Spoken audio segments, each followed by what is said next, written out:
Welcome to the dinofries show. This is episode number 11. Give me an 11. Wait, I'll do the 10, you do the 1. Episode 11. And we have with us Phil Falco, who is a comic book writer and one of my best buddies. Oh, that's so sweet. Hey everyone, I'm Phil Falco. I am a comic writer and Matt's best buddy. That's it. I've been a listener of the podcast, so it's fun. It's fun to jump to the other end this time. That's the perks of being friends with me, right? You get to come on this podcast. I get backstage access. I only had to bribe you a little bit. That's true. We're basically going to spend this whole episode talking about you. Do you like talking about yourself? No, I hate it, but for you. You hate talk. I don't believe that. I like talking about myself when I'm just talking to my friends. I don't like talking to myself for media stuff. But, this is a weird middle ground, so maybe it'll be fun. Plus, I got my drink with me if it's not. There you go. I'm trying to break the ice here. Let's pretend we never met. This is the first time meeting. Give me the top 5 sexiest comic book characters. Okay. Number 1, Dick Grayson, Nightwing. Okay, I know that one. I figured you would. Number 2, I'm a sucker for Aqualad, the second one. Calderon, the one from Young Justice. He's hot, and he's gay, which is nice. I'm only going to do a top 3 because I don't want to have to rack my brain for obscure characters. Number 3. I'm always a sucker for Kid Flash. I like Wally West, both versions of him. I love Kid Flash. He's a cool guy. Dick Grayson gets bitches. Yes. Dick Grayson gets bitches, and he has the most famous ass in comics. So. Does he really? Talk more about that. What does that mean? Okay, so Nightwing is kind of famous for being like one of the first and only male characters who kind of gets just as sexualized as women.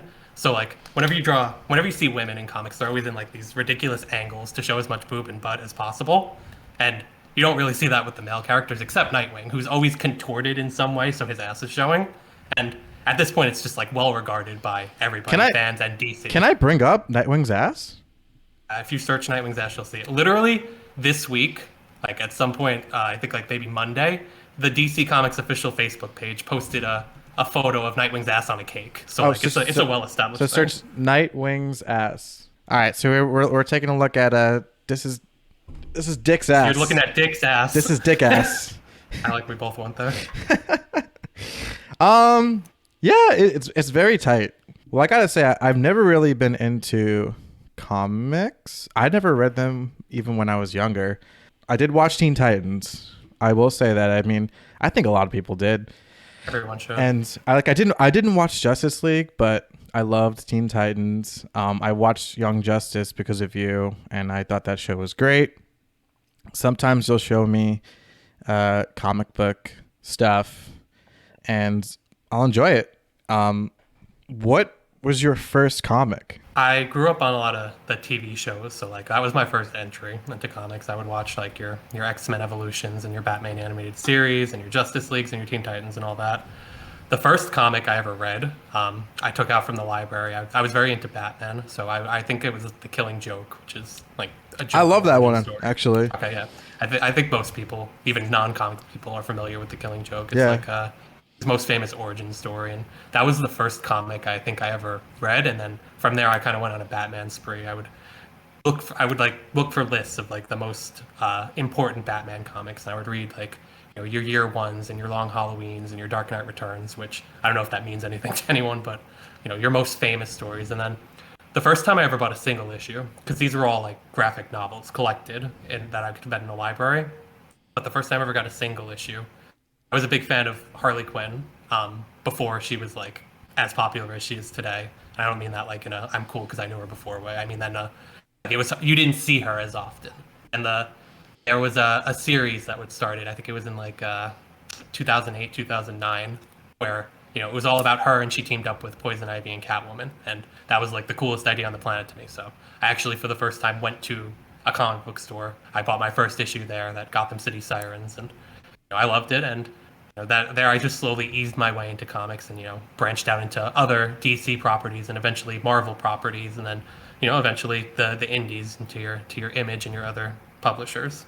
Yeah, because Taters in chat just asked Marvel or DC.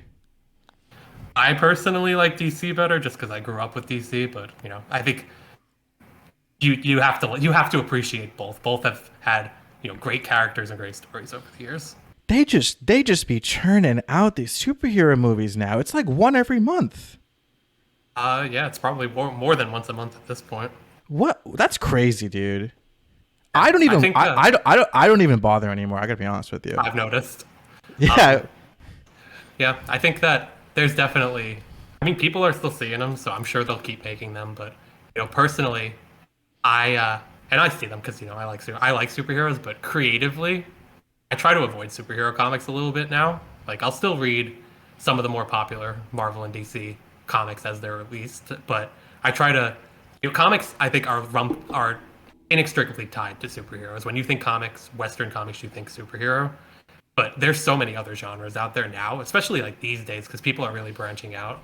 I think it's a little limiting of everyone, including myself, because I got into comics because of superheroes. But to just only look for one genre, there's some great horror comics. There's like a real renaissance for horror comics, especially indie horror comics right now. There's all kinds of genre, and then I think that you know different forms of comics, if you call manga comics, or if you look at like WEBTOON, for example, you see all these different genres that might not get explored as often in like your traditionally published comics, and I think that's great. And I like seeing adaptations of that too, because you see all these superhero movies, but then every once in a while you get a TV show that's based on a non-superhero comic, like Heartstopper just came out, which is based on a web comic, and it's just a slice of life romance. So you don't think that the market is saturated right now? I think that the market is probably saturated if you're not Marvel, just because people are going to see the Marvel movies. They're too big to fail at this point. I think definitely superheroes are. There's a lot of people who are tired of them. Like I think there's always going to be people who see them, but I think that it's really hard to break out with a new superhero. I publish most of my comics through Kickstarter, and superhero is not a very popular genre on Kickstarter, just because anyone who wants a superhero comic or superhero property in general could just turn on the TV or go to a comic book store and they'll be inundated with it. What comes to your mind when you think of great superhero movies? If we're not limiting to movies, I'd say probably my favorite superhero media I've watched in the last year was WandaVision. I think that's a perfect example of taking the superhero genre and completely turning it on its head and really subverting it, trying something completely different, turning it into a sitcom, but then mixing in all of these other different genres and juxtapositions of jumping from like comedy to drama to story. I think that's like the exact kind of story that I love seeing. And there was like a meta element to it, but it wasn't trying to be too smart with you. So I really think that was like exactly my cup of tea. But then, if we're looking at movies, I think that I like the Batman. I think it felt very film noir. I think it leaned into a very specific subgenre of film, and that's what worked about it. It also just felt like a comic come to life. It wasn't trying to be the biggest Batman movie ever made. It wasn't trying to be The Dark Knight. I think it succeeded because of that. I don't think it was perfect. But I don't think every comic book movie needs to be perfect. I think Far From Home, the latest Spider-Man movie, was fun because they tried something different. They brought in all the Spider-Men. I don't think it was a perfect movie either, but I think it had a lot that was really cool about it. So I always say if I'm seeing a comic book movie, I want them to try something different. I want them to.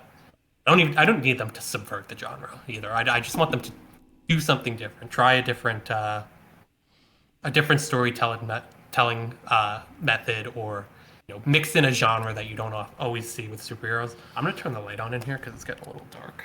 You look like you're A ghost. you're in a cave. Okay, that's a good question. How often do you read comics? I think there are a lot of different types of comic readers. I think the one you think about when you think of comic readers are the Wednesday warriors who go to the comic book store every Wednesday and they have a pull list and they pick out their comics every week. Which at one point that was how I read comics. Now I kind of like to stockpile a little bit, just because that's how I prefer to I prefer to watch things when I binge, and I prefer to read them as a binge too. So I'll usually let them collect a little bit, and then I tend to read digitally a little more than I used to. I used to be I was going to very big ask on. that. I was going to ask that. If there's something I really love, then I will try to buy the issues just because you like to own what you love, and I think a lot of comic readers kind of they like owning their comics. There's a like, really big collection aspect to comics. I'm not as much of a collector just because I did collect for a while, and now I just have a lot of comics I don't have room for. So I try to only do it when I really love something, and then even then, I like to collect them as trades, as like graphic novels or soft covers. So if I'm getting you as a single issue, it's because I can't wait to read it, I need to get it right now, and it has to be like really good. Would you say you are an average comic book consumer? No, I think like I said, when you think of a comic reader, I think you think of the Wednesday Warriors, like Cat, like my Our co-writer and friend business Kat. partner. What was that? You got to Our friend tell Cat, who yeah. Kat is. They're not going to know who Kat is. Well, I said my co-writer and business partner, but Yes, our we friend have we have a Cat. mutual friend named Kat. She goes to the comic store every week to pick up her comics. She has a pull list. She's also a comic book journalist and reviewer, so she kind of has to. But That's true. That's true. I think that's what most people think of when they think of a comic book fan, and I think I wish I was more like that. I was at one point, but it just became a little too much for me, and it's also just an expensive hobby. It's a little cheaper to read it digitally, That is which I expensive. like. How much is a comic? They're pushing $5 now an issue. $5. And how many pages is it usually? 22 will get you probably like for a 22 pager you could probably get for like $4, $5, but what they're doing now, because obviously it's harder to make money, there's a paper shortage, believe it or not. So the comic producing companies that produce comics have to pay more for the product. So they're doing all these tricks. They'll have a slightly longer comic so that they can charge an extra dollar for it, even though it's not really double sized. Or they'll release something. Most comics are monthly, but they'll release something, twice a month or once a week, even just to make sure that people keep coming and buying. And they'll do a lot of anthologies because you could have a bunch of different writers and artists on it. You could produce them a little more quickly because it's not just waiting on one artist to complete a story. It's waiting on four to complete shorter ones. So there's a lot of tricks right now for how they can make money off of comics and how it can hurt your wallet a little bit more. Gabe wants to know how the paper shortage is going. We just got comics. We just got Slice of Life, which is something that we were waiting on for a while. So it's moving. It's just moving a lot slower than it used to. And it's a lot more expensive to get comics now. I just put in an order for the latest comic that I crowdfunded, and it was double the cost that I expected it to be, which kind of sucked. I was excited because I actually made like a decent profit on it, and then it really got cut into. So paper shortage is real. I was gonna say, can you come here today and confess to your fans that you lied about the paper shortage? No, I can't. I don't lie to my fans or my friends. Explain to me how there is a shortage of papers when I see a tree right back outside this building. Okay, I can connect you with our printer, and he can give you an explanation. But it's basically labor shortage equals paper shortage. Phil, how are trees made? How is paper made from trees? God shits a seed into the grass, and then he takes a little whiz on it, and then it grows up into paper. God, he's taking a break. He's a little backed up right now. Also, we want to know, where's the beef? The beef is it's on Nightwing's ass, Okay, that's good. That's good. Okay, let's talk about your comics. All right. So Phil, tell me about Hauntin'. What is Hauntin'? So haunting. What's that shirt you're wearing? Oh yeah, chat. I've been wearing this all the time on streams. That's haunting. It's haunting. Got it right here too. It's the first comic that I made. It's my supernatural horror comic, and it's about a teenage boy who, wherever he goes, the dead rise, and he doesn't want to deal with it because he's a shitty teenage boy. So, I love, like I said earlier, I love horror and I love comedy. So I really wanted to write a horror book that was a little sarcastic, a little funny, and That's how Haunting came about, and I released the first issue literally the month the pandemic started back in 2020 on Kickstarter. I crowdfunded it and went really well. So now we're 4 issues in, 2 years later, and it's been going pretty well. We got a pretty dedicated fan base, and I'd say it's been a wild ride, a lot of fun. And okay, so Haunted, tell me, so you have 4 issues out right now, right? That's right. And I'm just curious, like what inspired you to write? What inspired you to write a comic? And then and then why did that become Haunted? Like I said earlier, I've been reading comics for, at that point, about 10 years. I was still getting comics on the weekly at that point. Like at the comic book store, I was the Wednesday Warrior. And I'd always been into comics, and I studied writing. I took a lot of writing classes in college, and I knew I wanted to write, um, at least on the side. And eventually it just kind of clicked for me, like, oh, you should try writing a comic. And my friend Kat, who we've mentioned several times, had already been self-publishing her own comics. She had 2 series that she had been self-publishing and crowdfunding on Kickstarter, which has like a great indie comic community that was very accessible for both new creators and also established ones, people who've worked for Marvel and DC.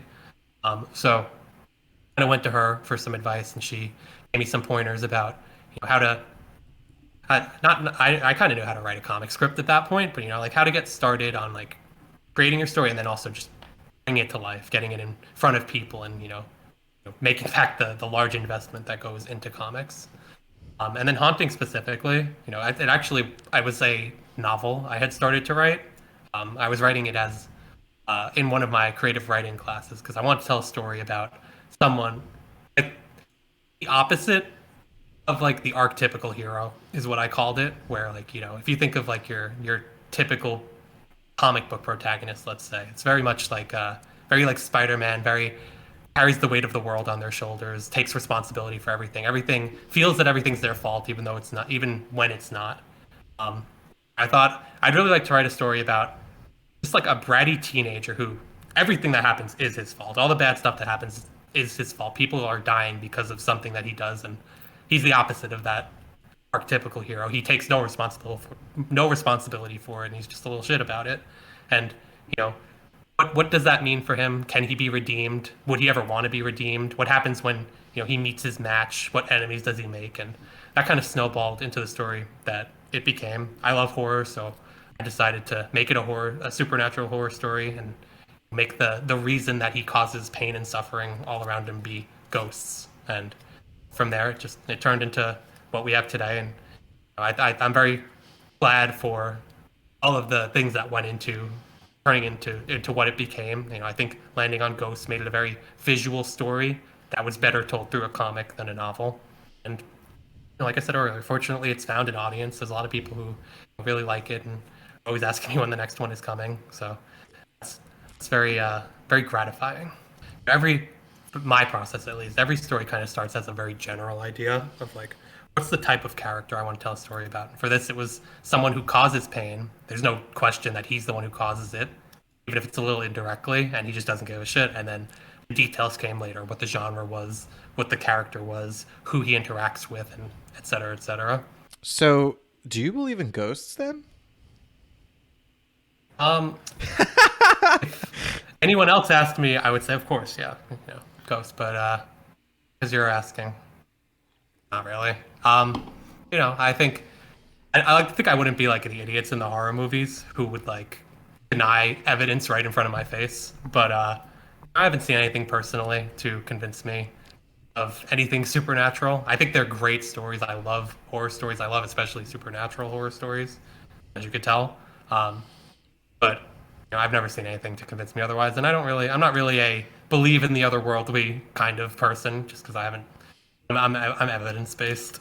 I mean, just because you don't believe doesn't mean you can't enjoy a good ghost story. I think some of my favorite stories I've ever heard is just like a campfire ghost story. Just like build the tension just right, and have a real appreciation for that. Actually, Taser's had a good question in the chat. Like, what's your greatest fear? My greatest fear. He Tasers knows this, so he's baiting me. But I have like a phobia of eyes. Like Oh Please yeah, yeah, don't, yeah. I knew this. please don't do anything ridiculous with eyes. Like it literally grosses me out seeing someone touch an eye I or do can't. any I good no, I with can. I have glasses. glasses. Okay, good. Just See? that even the thought of it is making me look away from you.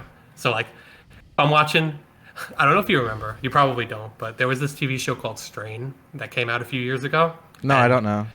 they would advertise it all over. I never watched it, but they would advertise it all over New York. So it would be on like bus stops and on the sides of buses and billboards. And the image they would use to advertise would be like an eye, like pried open, and like a I actually do surfing. remember that. And that was like the worst month of my life. Like I didn't look up when I went anywhere because it was just so nasty to me. It's like seared into my brain right That's now from the funny. few times I caught a glimpse of it. That's funny. I Um, like that actually. yeah. I hate eyes. I will see a movie even if it has eye horror. I will just try my best to look away. But that's the one thing that really like grinds me the wrong way, and I don't know why. Like I don't have some trauma related to it. It's just something that really grosses me out. I was gonna reference a song by Slipknot, but you wouldn't even know it. You know that song where he goes, Oh, it's called You Know That Song? he he goes. It's the song starts off right away, and he goes, "I push my finger into my eyes. It's the Gross. only thing slowly stops the ache." Nope. Okay, it's a good song. It's classic. Anyway, let's talk about You know you let's. still got Haunting on the screen. I know we were talking about Haunted. Okay, I thought we moved on so long ago, and I was like surprised to see it there. Now we're gonna talk about slice of life. So besides writing, so you're writing one series of comics by yourself thus far. But you also okay. So let's talk about this other comic that you are writing. Well, it's not really a. Is it a comic? Would you call it a comic? Yeah, it's a comic. It's a slice of life. We, Pat, my friend and business partner, and I write slice of life together, and it's a webtoon first. So if anyone's not familiar with webtoon, it's comics on a platform that's designed to be read on mobile. So instead of having the panels laid out on a page side by side, you'll stack the panels on top of each other so you can just scroll with your phone to read it. And it's Didn't free to read. didn't Tower of God start out as a webtoon? Oh God, did yeah, it started as a webtoon.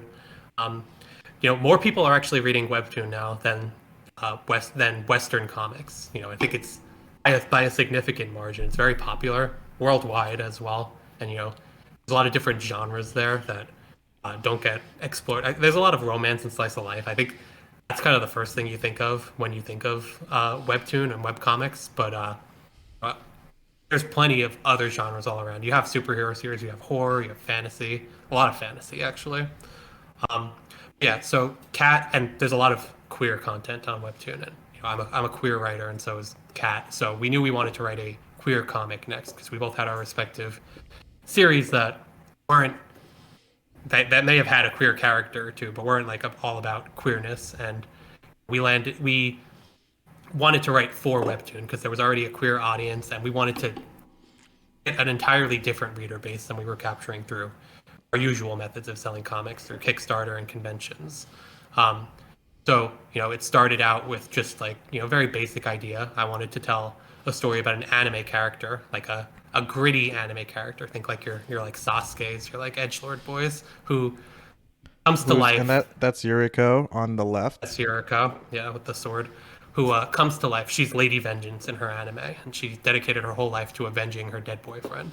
She comes to life and has to learn to live in the real world, has to learn that there's more to life than darkness, and there's more to life than revenge, and then through doing so, falls in love with a cheerleader, like a very kind-hearted cheerleader who is dealing with her own shit. She's closeted, and she's coming to terms with her sexuality and how their arcs mirror each other. As Yuriko grapples with the idea of being a fictional person and figuring out who she is, Lucy has to accept herself and her sexuality, and they kind of help each other, and help themselves to do so. It all started as just like a basic idea. Fictional character comes to life, what shenanigans ensues, and then we built out from there and turned it into kind of a sprawling story, and with like a lot of ancillary characters and touching on a lot of different topics. And I'd say it's our best known work. We have 32,000, I think, subscribers who read us on the weekly, and it's what we're recognized for mostly. Like we'll be at a convention and people will see it and they'll be like, "Oh, I read that," or "Oh, I saw that on WEBTOON." So that's been very cool going from because it's free to read. There's just so much more reach going from like I have to explain what haunting is about It's a every time digital comic. it's digital. It's free to read. Anyone can read it. So it's cool that Well, it's more there's an accessible. audience for it. I mean, Exactly. that That's makes why we did sense. it. Yeah, and then we do a printed version as well for anyone who wants to own like the actual physical comic, and we actually have one on Kickstarter right now, or we did in the past. If you're watching this in the future, because it ends tomorrow, and it's been really great. It's kind of the best of both worlds for us because we get so many people reading it and recognizing it and like who fall in love with the world and the characters, and then the people who really love it, like who want to own their own copy, they buy it and it helps us pay for the comic because making comics is expensive, and we get to experiment with a lot of different things. We have the comics, we got a plush doll, which I think Matt has with him right now. I was gonna wait to show that. Okay, I thought I saw a section, Chat. but Who does this Little remind me. you of?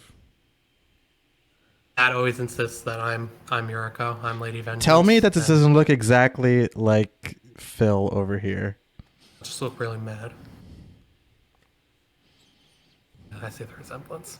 This is a prototype, by the way. I got the exclusive. I do think she's adorable, though. She's very cute. She's soft too, which is nice. But yeah, anyway, I brought that up just to say that we comics are our bread and butter, but it's great expanding out to other things. It's great trying WEBTOON, like the digital first platform, and then also doing plush dolls. We have a line of pins that we'll be releasing soon that we're pretty excited about. Doing mystery boxes. It's comics are a tough sell for a lot of people, so you have to kind of get creative in ways to engage people. I mean, just because I'm friends with you, I read. I actually do like them, but I mean, I wouldn't even. I don't read, man. Like, ain't nobody got time for that. I think a lot of people feel that way, which is why you need to do a lot of selling to be in indie comics right now. You need to have a story like a good tagline to attract someone, and you need to like up the ante. Like if someone's into trading cards, you can flag that. You can be, oh, I have trading cards for my comic. Or if someone's into plush dolls, you're like, look at this. Or if they're really into anime, oh, this is about an anime character. It's hard to make a sale, but it's very rewarding. And when you find an audience, it's like which I think we have at this point, which is good. It's very rewarding. Yeah, I definitely see how a webtoon was successful. People are always on their computers and their phones too. Like the fact that you can just bring it up instead of having to wait for a physical copy of something. Your next venture, you're gonna have to make an animation. That's a lot of work and a lot of money, but I would definitely love to do like a really short. Just Yeah, 'cause I like feel a short. Yeah, a short. I always thought it would be cool to do like and not like a short scene, but like what would the anime opening look for if like Slice of Life was an anime, for example? Like a 30-second, just like very stylized animated short, which I'm sure would cost so much money, and I don't think is on the horizon anytime soon. But that would be really cool because there's still magic every time you get a new page from a comic. Like every time you finish a page and see it brought to life from the script, like it still gives you butterflies, even when you've done hundreds of pages, which at this point I have, possibly over 1,000 pages at this point. But I think it'll be even more special to see see something in motion. So that would definitely be something cool to strive towards. I'm not an artist. You're not an artist, but you write something and you picture it in your mind. Like, do you feel like you're always able to translate what's in your head into like your writing, and then again through an artist to like actually draw that up and stuff? I think that one thing I've had to learn as a comic writer and not a comic artist is if something's important to me, like the look of a particular panel is really important to me, then I really need to spend a lot of time writing it, like describing exactly how I want it to look. But A big part of it is just not getting too in your head about it. You know, a lot of the times I'll have like a key moment that I know exactly how I want it to look, but other times I'll be a little more flexible. Like I'll have a loose idea and I'll put exactly what needs to be there, and then the artist can take liberties with maybe the angle or the expression in some cases, and it's a collaborative process. So most artists that we've worked with, if they'll give it into you in phases. So they'll give you like the thumbs first, so you can see like, okay, does this very rough sketch work for you, or is there any change you want to make? So you can adjust as you go and try different things, which has worked out pretty well. There have definitely been cases. There's cases and there are pages in Haunting that don't look exactly how I intended them to, and maybe I don't even maybe it's not exact maybe it's not perfect, maybe it's not exactly what I wanted, but it's a different interpretation, and sometimes everything doesn't translate exactly as you want it, and sometimes that's for the better, sometimes it's a lateral move, sometimes it's for the worse, but it's something you kind of have to accept when you're making comics, because it's collaborative. It may be an idea that I came up with, it may be a script that I wrote, but the artist has their own sort of ownership over it, and put their own stamp on it in a huge way. Wampus says, "Enjoy the podcast and sub to Dino's YouTube." Do you agree with that message? You can only do one, so you either enjoy the podcast or you subscribe to the YouTube. That was the wrong answer. Okay. He's gonna kick me out of the call. All right, everyone say bye to Phil. Oh bye. No! Read my website. Bye. All right. Subscribe and enjoy the podcast. Yes, thank you. I mean, do you think you would have success? Which you are. You're successful, man. Congratulations. You have success with these projects of yours, but would you have success without Kickstarter? It would be a much more of an uphill battle. I think the great thing about Kickstarter and other crowdfunding platforms, there's also Indiegogo and Zoop both have their own comic community, but these crowdfunding platforms have sections entirely dedicated and staff like entirely dedicated to comics and outreach, and there's a whole community of indie comic creators who publish first through Kickstarter, through crowdfunding, and most of our audience comes through that platform. And obviously you pick people up when you go to conventions or on social media, but it's so hard to get anyone to engage with something you've created. So it's really great to have a platform that facilitates it and that has an ecosystem that helps to promote like all different kinds of comics. There's so many different genres and creators who get access to a reader base that they wouldn't otherwise. So if it weren't for Kickstarter, it would be a lot harder. We would have to basically we'd either need to pitch a lot more, we need to be backed by a bigger publisher, or we need to hustle at every convention and try to build up a reader base that way, which is incredibly difficult. So I think it's really great to have a crowdfunding platform to support that. Yeah. And WEBTOON. WEBTOON's been immeasurable too, but we already talked about that. So let's talk about this final project that you have going on, by Visibility.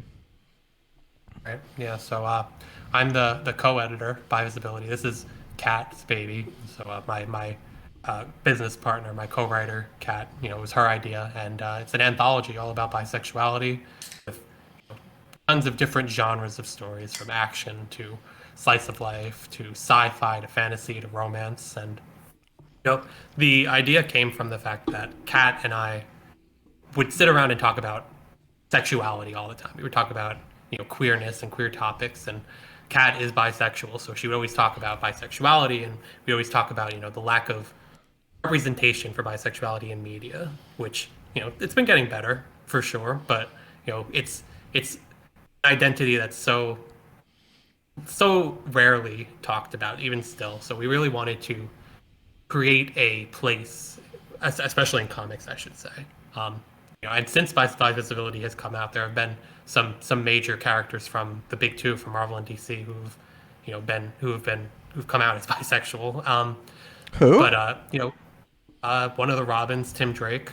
Oh yeah. And then Superman's son, who is the current Superman. So there's definitely movement in the right direction, but even still, there's so rarely like genre stories and like non-genre stories too, slice of life stories about bisexuality. So we really wanted to create a comic that celebrates bisexuality, and then we opened up submissions for it to try to get as many different creators involved, and we ended up with what you're seeing on the screen, the first volume that has 9 stories from about 20 different creators between artists and writers and colorists, etc.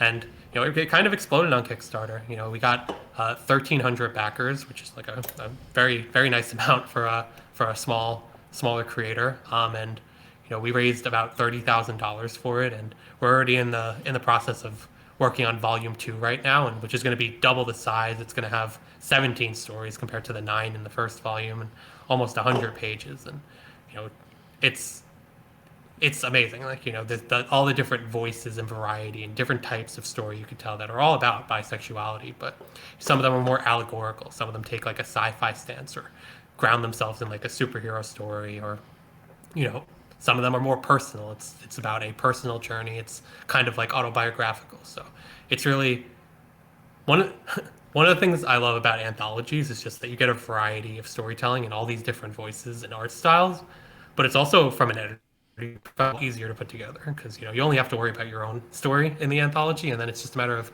cultivating the voices of all of your contributors. I think people are really good. People who like the first volume are really going to love volume 2, and people who missed out on the first volume, I think it's like very accessible, whether you're bisexual or not. So you are gay. I am. So gay. And so would you say that traditionally comic book readers, or maybe stereotypically, were straight men? I'm saying traditionally, or like viewed as such in the past.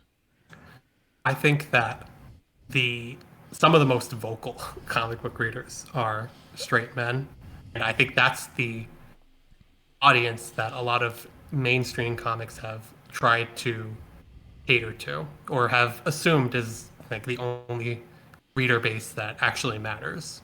Especially the further back you go in history, but comics have always been a diverse medium in terms of readership. There's so many queer people who like comics, and so many people of color who like comics that I think in more recent years are finally starting to see themselves represented more and represented better. Getting stories told by queer people and by people of color about queer people and people of color. And there's always going to be there's always going to be the bad, quote unquote, straight white cis readers, the ones who resist a movement towards diversity and inclusion in comics. There's always going to be those, but I'd say the majority of readers are not like that. Are welcoming and accept all different kinds of stories and characters and readers. I think if you're into comics, it's kind of a niche medium. So I think if you're into a niche medium, more often than not, you're a accepting person and who has a variety of tastes and doesn't see the world in black and white. Yeah, Kat, your partner, your business partner. My partner, your business partner are both in the chat.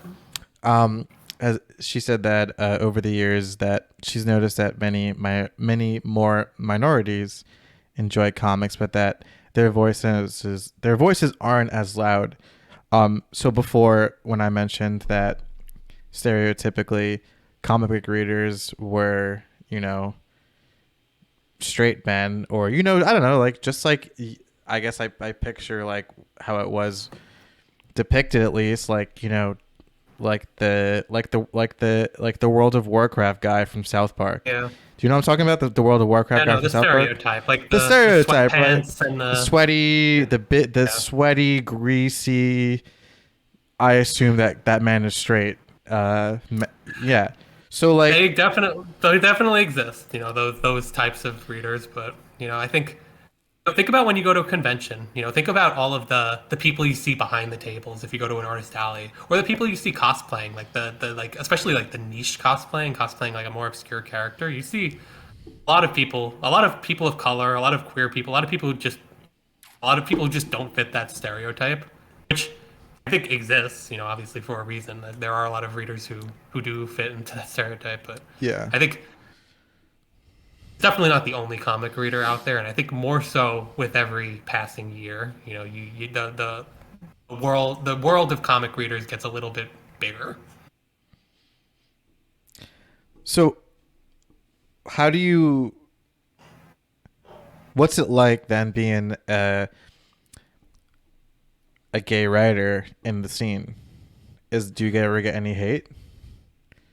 We've gotten some hate, yeah. So our first comics weren't queer. The haunting has a queer character in it, but it's not the focus of the story, and it's not present for the first couple of issues, like the queer storyline. So I got some readers who I later learned were homophobic when we launched Slice of Life and started promoting it. We had a few people who were a little nasty to us on social media, and who one of whom vehemently demanded a refund, and so they didn't want to support any projects from queer creators, and some who were just like nasty about it. So like it comes with the territory. There's unfortunately a lot of hate in the world, but I think that overwhelmingly it's been positive, especially since we started posting on WEBTOON. We get tens of thousands of people reading who relate to the story and who most of the time leave like very pleasant comments about what the story means and what it means to see queer representation. Um, so I'd say overwhelmingly it's been a positive experience. It's not a perfect experience, and I hate that as a queer creator you kind of have to have the conversation about, do I want to be defined as a queer creator? Very purposefully, my first series was not a queer story, and before Kat and I launched Slice of Life, we had the conversation like, is this going to pigeonhole us? Like, are you just going to be looked at as a queer writer now? And I think it's too early to tell if that's happened. We have Bi Visibility and Slice of Life. We're working on other projects that aren't queer, but we have an audience for those. But it's tough to say. If we're looking to work for bigger publishers, if they'll be interested in us just because we have written queer story. We're interested in us, I should say, for non-queer stories, or if you get pigeonholed like that. And it sucks that that's a conversation you have to have and a worry you have to have as a small creator. But I wouldn't take anything back. I think we're telling stories that we love. We love consuming queer stories, so we want to tell queer stories. And you got to take you got to take the hate with the love, and just move through it, and trust that as long as you keep creating, you'll find whatever success you need to find. That's beautiful. Thank you. Do you feel like your work is more successful because you're a part of the LGBTQ plus community? Absolutely. I think that, like I said, I started with haunting, which, especially those first few issues, it's not queer. It's not explicitly queer, I should say. Like, there's no mention of queer identities. And I had to build up that audience without talking about, without referencing my own identity as a gay, and as a homo. But with Slice of Life and Bi Visibility, it helps a huge amount. Queer people want to see queer stories. There's just, even now when it's so much better than it was, there's just a lack of queer stories, especially queer genre stories, that people get excited when they see a new one that sounds exciting to them, has a cool premise. So like Slice of Life, I know for a fact that a lot of it would not be as big as it is if it wasn't a queer story, and part of that is inextricable from the story. Like, the queerness is a key aspect. It's not just two girls who happen to be queer. It's that's coming out is a big part of the journey of one of the characters, and discovering who they are and what their sexualities are part of the story. So I think that's the kind of story we want to consume. It's also the kind of story we want to tell, and it's really helped us. I think, like I said earlier, it remains to be seen if there will be drawbacks to it, being a queer storyteller, if you're going to get kind of pigeonholed. But as of right now, it's been very positive, and it's only helped us to grow. We've gotten a lot of people. I've had a lot of people tell me that they checked out haunting because they found us through Bi Visibility or Slice of Life. Queer people like non-queer stories too. They like horror, and it's been great to see that bleed over in the audience. There's a lot of people who just stick to one thing they like, which is of course fine, but nobody's so small that they only fit into one box. I love horror stories. I love queer stories. I'm going to read I'm gonna read queer stories that aren't horror. I'm gonna read horror stories that aren't queer. Yeah, I noticed on WEBTOON, slice of life is classified as GL. What's GL? GL girl love. So no, Why is it it's called? like boy love. Why is it called girl love? I didn't name it, but have you've heard boy love before? I assume. No. Okay, well, it's like it just means like yaoi or yuri basically. It's just the genre. Um, Yeah, I don't and like the I don't know if that's even common knowledge either. Yaoi and Yuri. yeah, it's just like like women love women, men love men. Like that's synonymous. You got your women love women, your girl love your yuri, your men love mev, your boy love your yaoi. It's just a queer story with two masculine or feminine leads, and slice of life has two leads. Right, right. We've put out 4 issues of Haunted. I'm guessing.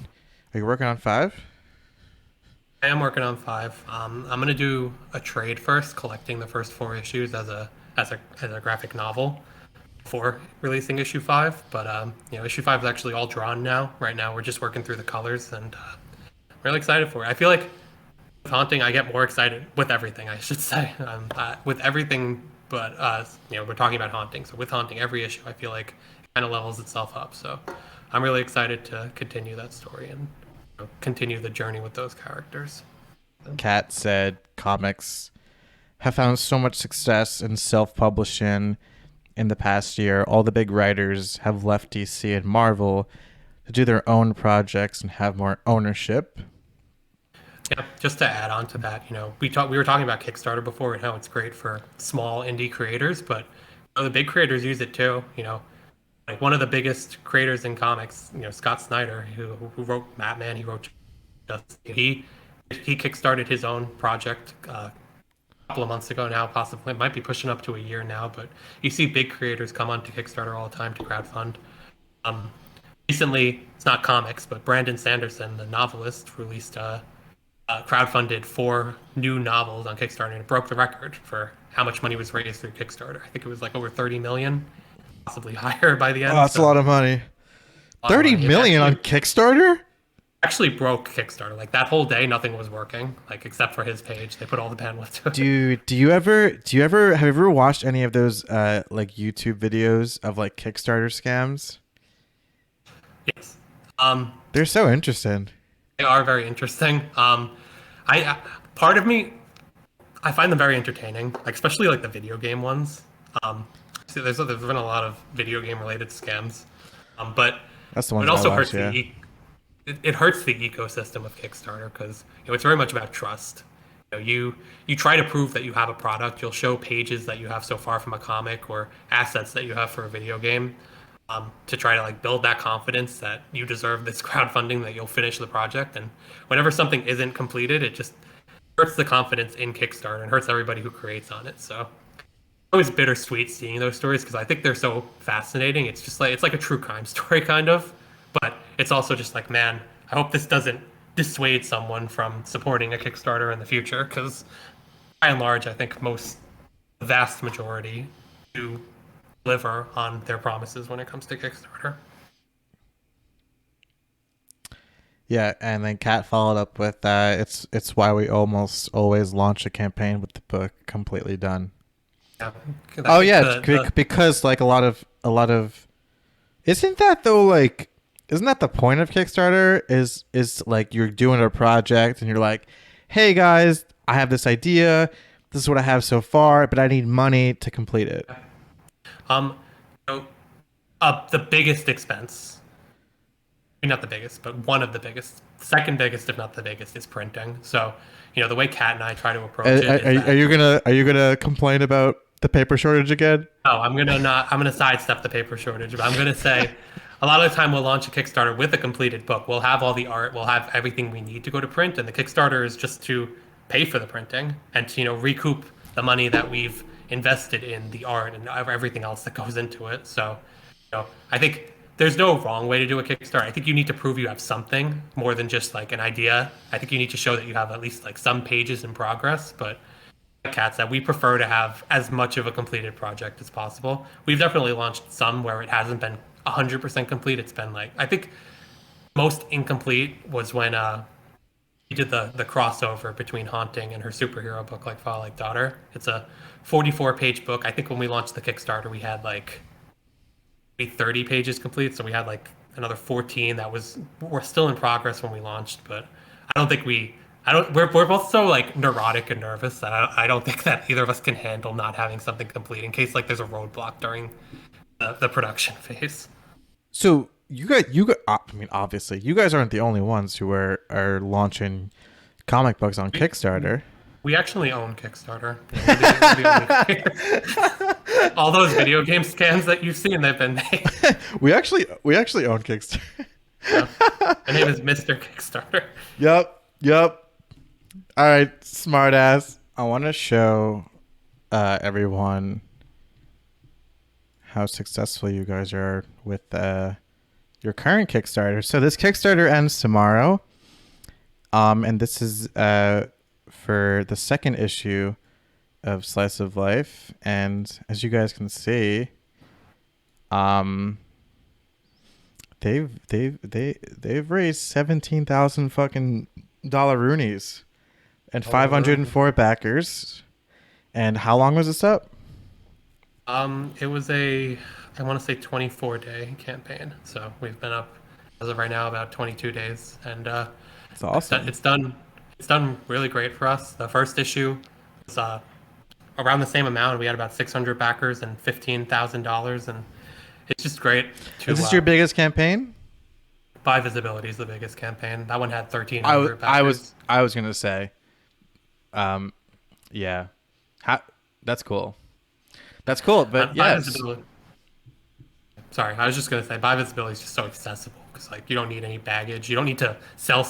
When I sell Slice of Life, a lot of the time just saying it's queer will help to sell it, but you still need to tell the story, what it's about. Buy Visibility, you don't really need to sell. You just need to say it's a bisexual anthology, and then whether they're interested or they're not. So, not surprised that was our biggest book. It's just so easily accessible, but it's very rewarding when you have to see Slice of Life succeed like this. You know, it's literally a comic that people could read for free. You go on WEBTOON and you read it, but we still had 500 people and more to come give us or purchase the physical book and give $17,000. So it's very rewarding to see that. And they are getting exclusive content. There's stories in the collected version and the print version that aren't on WEBTOON, a couple of pages worth. So they're definitely not just giving money away. They're looking to get something, but it's still great to get the best of both worlds through Slice of Life and to see it succeed. And so what are you working on right now? Right now we're working on all of our stuff that we already talked about. We're working on Buy Visibility Volume 2, which we're super excited about, and that's going to be launching in June.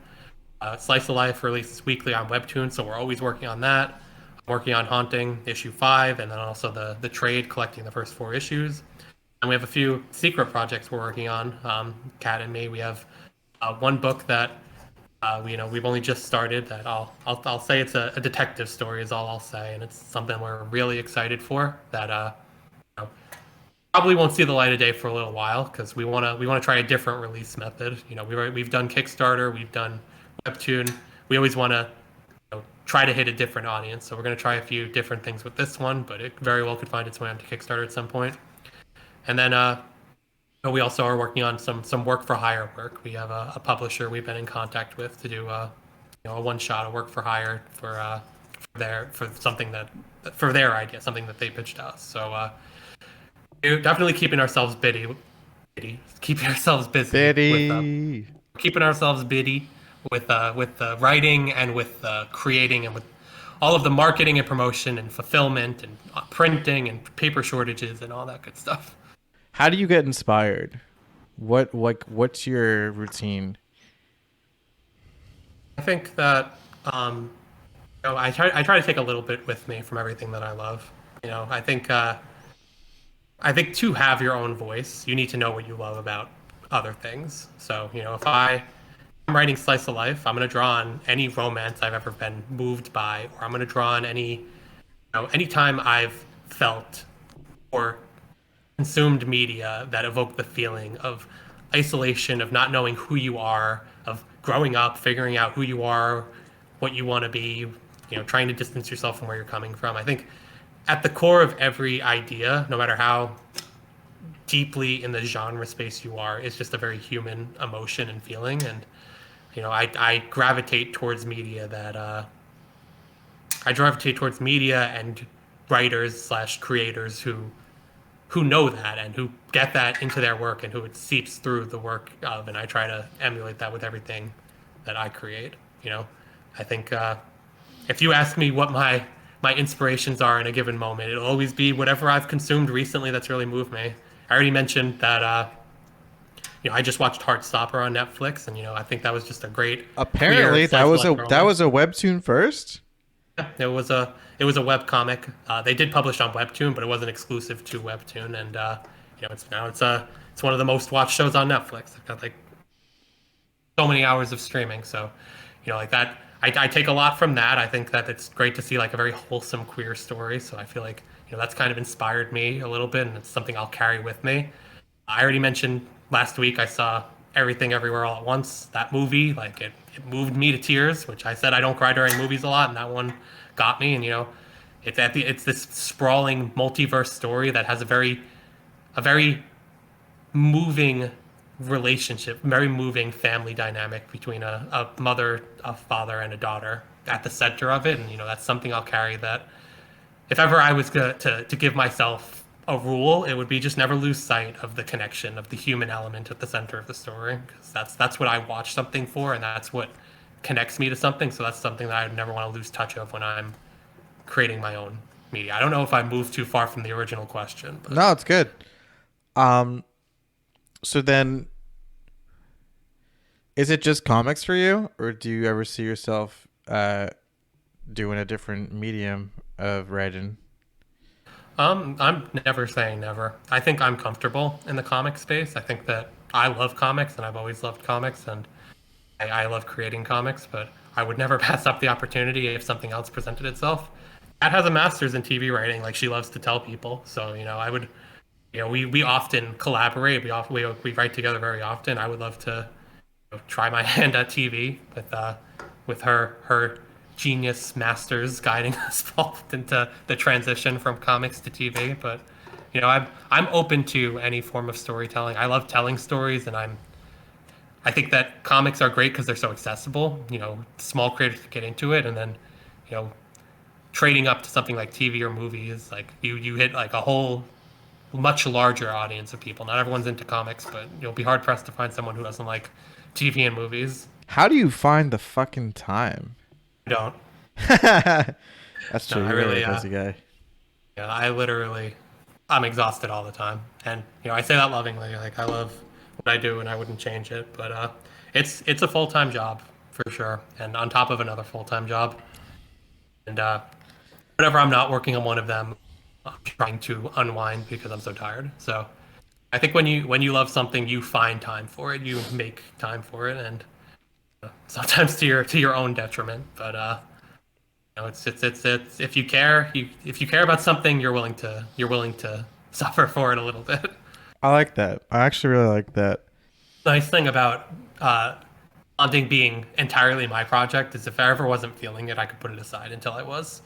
And yeah. Up to this point, anytime that I've put hunting aside, I've always come back to it. If I ever had a blockage, I'd put it aside for a couple of weeks and then come back with like a fresh head. And the nice thing is, it's just obviously I'm telling the story. It's a story I care about, but it's transformed itself. I know very clearly what I'm building towards, but the journey to get there has evolved over time. Even recently, like I in the plans for upcoming issues, like I've made a major change that I think opens up the story in a very different way. So it's one thing that's really nice about comics compared to like a novel. If I wrote a novel for Haunt, I would put out the complete story all at once. But with comics, it's installments. I'm releasing an issue at a time, and I'm creating the issues as I go. Maybe I'll be one issue ahead of what's released, and I'll know where it's going. But you get to kind of see what are people responding to, and also just give yourself time. Like I'm a different person than I was when I started it. I mean, it's also like you spend 2 years writing a novel, right? And you put it out, and people don't even fucking care for it. Like, yeah, exactly. I mean, you can build an audience over time. Crushing. With comics, And yeah, you can kind of see what they respond to, go another way, maybe even drop the project entirely and work on something different if it sucks. I don't know. yeah, It's a good point that projects like, yeah, short form yeah, which I pieces of love. work. Webtoon is even more so. Like with Haunting, it's 24-page issues at a time. With the Webtoon, we release probably like 2 to 3 pages at a time on a weekly because it's put out weekly on Webtoon I in know. digital format. I'm a Patreon. I know you are. You get early access. Like we get to see responses every. There have been several times where obviously we're ahead. Like we've written several chapters ahead, and we have art a few chapters ahead of what's on Webtoon. But there'll be several times where people will really respond to a character, and we'll be like, "Oh, we should like talk about how to increase their role later on." Or people will say they really didn't like this, or they didn't understand this maybe, and we'll be like, "Okay, we have to make this a little clearer going forward. Maybe rearrange our plans a little bit." So it's been great getting that kind of feedback loop through Webtoon that you don't even see through, you know, traditional through Kickstarter where you're releasing like issue at a time. Webtoon, you literally get comments every week at the smallest snippets. So that's very rewarding as a creator because you get to see immediate feedback, but also like very helpful for the creative process because you can see what people are responding to. Mm, That's been great. yeah. Do you have any like underlying motivation? Like, what's your goals? What keeps you going? Um, no, I think just the amorphous success, let's say. I'd say I'm doing what I love. I said that I would be very open to branching out elsewhere, to seeing to trying my hand at other mediums. But I got into this because I love comics. I'm very happy in the comic space.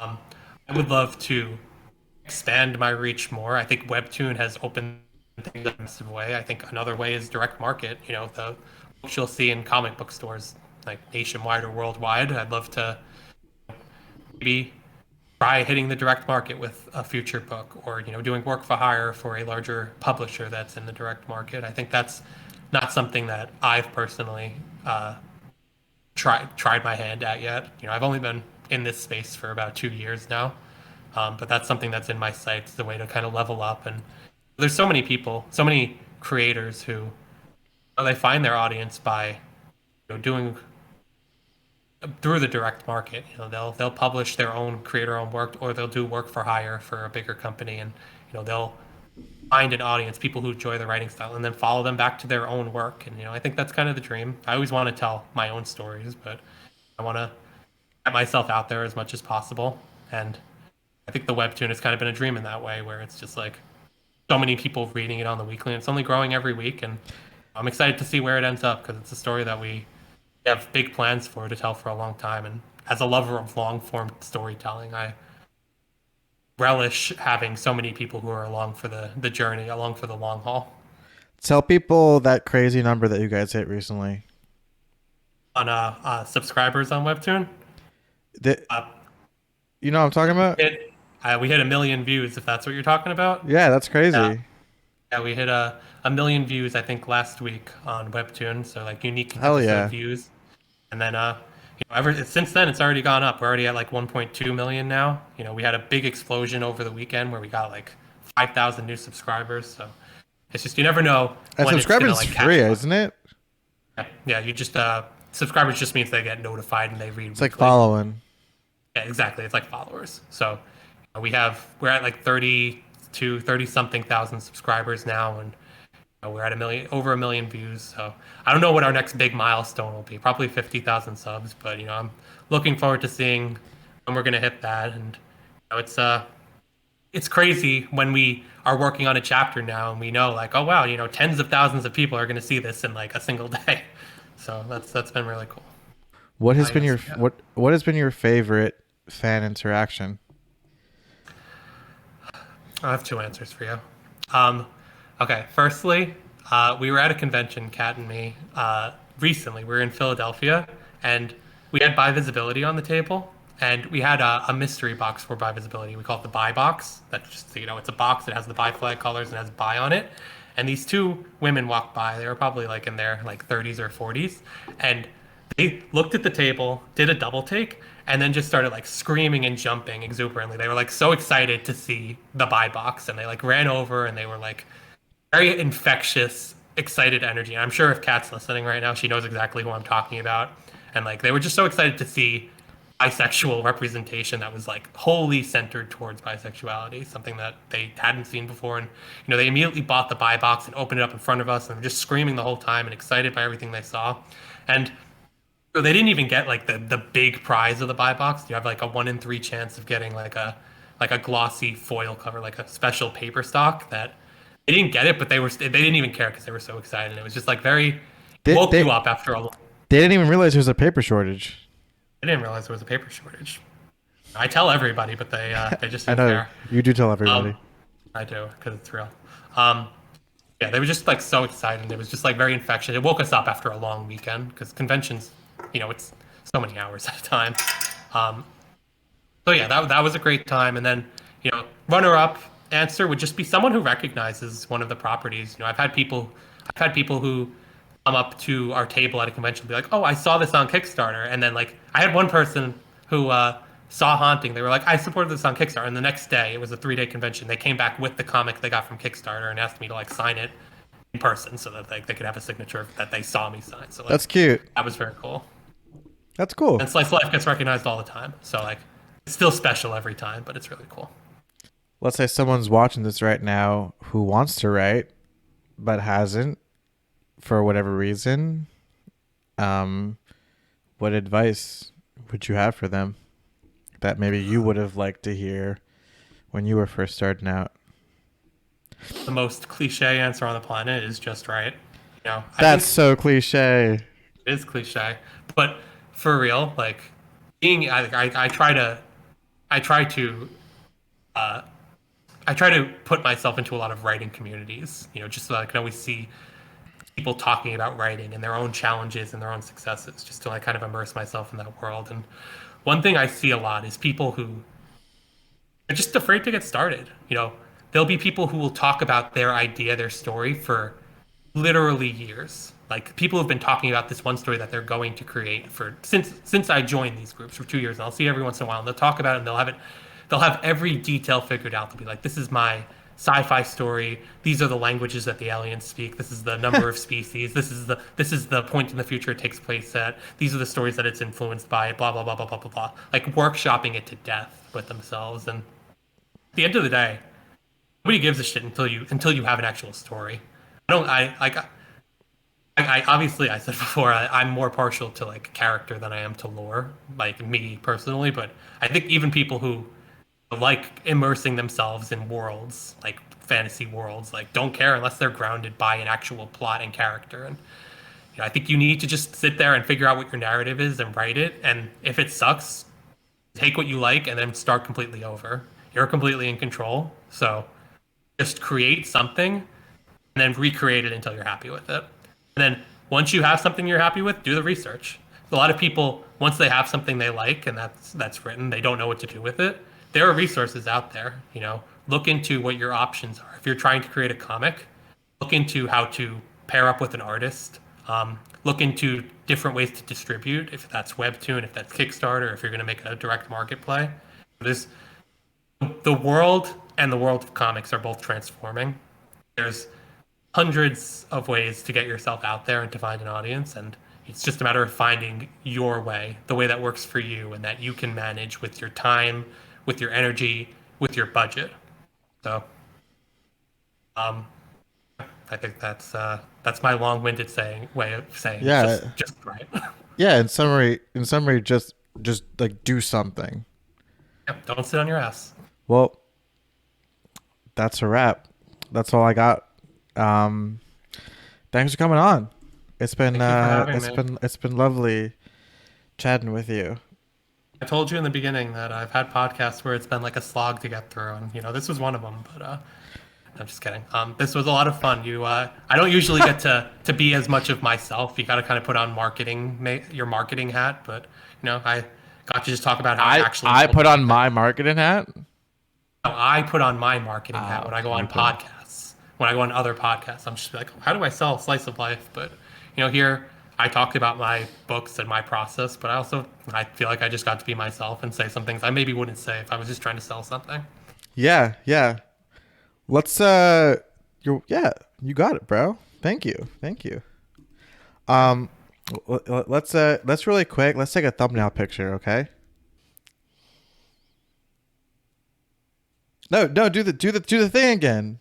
Be happy. I was trying to look like her.